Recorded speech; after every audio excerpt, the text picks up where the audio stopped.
नाम से है। मैं किसी कंप्यूटर सेंटर में पढ़ता हूँ। मैं अभी कोर्स टेली फाइनल में हूँ।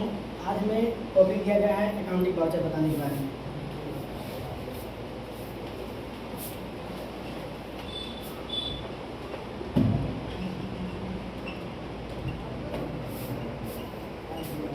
अकाउंटिंग वाउचर, इसमें दो व्यक्तियों के बीच में जो वस्तुओं की लेन देन होती है उसमें जो एंट्रीज की जाती है वो निम्नलिखित वाउचर में की जाती है।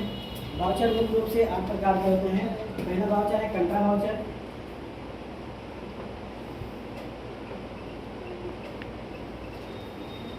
इसकी शॉर्टकट की होती है F4। इसमें बैंक के जितने भी संबंधित बैंक के जो भी संबंधित कार्य होते हैं, जो भी ट्रांजेक्शन होते हैं, पैसों का लेन देन, वो सभी जितने भी ट्रांजेक्शन और जो भी कार्य होते हैं बैंक के, उन सभी की एंट्रीज कंट्रा वाउचर में की जाती है। दूसरा वाउचर है पेमेंट वाउचर।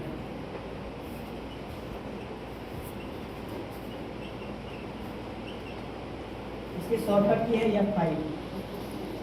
इसमें भुगतान से संबंधित जो भी एंट्रीज की जाती है वो पेमेंट वाउचर में की जाती है। जैसे किसी सर्विस में पूंजी लगाना या किसी सर्विस में भुगतान देना, किसी को भुगतान देना या पैसा देना, किसी सर्विस या व्यापार को शुरू करने में जो पैसे लगते हैं उसमें जो एंट्रीज की जाती है वो पेमेंट वाउचर में की जाती है। तीसरा है ये प्राप्ति से संबंधित होता है। जैसे किसी व्यापार में पूंजी लगाना या फिर किसी से पैसे या भुगतान प्राप्त करना, इन सभी की एंट्रीज और वाउचर में की जाती है। चौथा वाउचर है जनरल वाउचर। ये नुकसान से संबंधित होता है। इसमें व्यापार में कोई नुकसान या फिर लेन देन आय खर्च का जो कुछ भी नुकसान होता है, इसमें जो कुछ भी एंट्रीज की जाती है वो जनरल वाउचर में की जाती है। पांचवा वाउचर है सेल्स वाउचर। इसमें हम जो सामान खरीदते हैं उसकी एंट्री सेल्स वाउचर में करते हैं। बेचते हैं उसकी एंट्री हम सेल्स वाउचर में करते हैं। लेकिन जब कोई निजी संपत्ति बेचते हैं तो उसका एंट्री हम सेल्स वाउचर में ना करके पेमेंट वाउचर में करते हैं।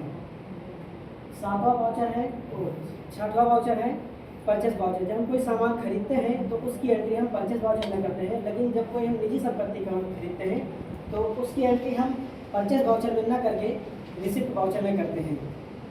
एंड सातवां वाउचर है क्रेडिट नोट। इसमें जब हम कोई सामान खरीदते हैं और किसी खराबी के कारणवश उसे हम वापस कर देते हैं, उसकी एंट्री हम क्रेडिट नोट में करते हैं। एंड आठवां लास्ट वाउचर है डेबिट नोट।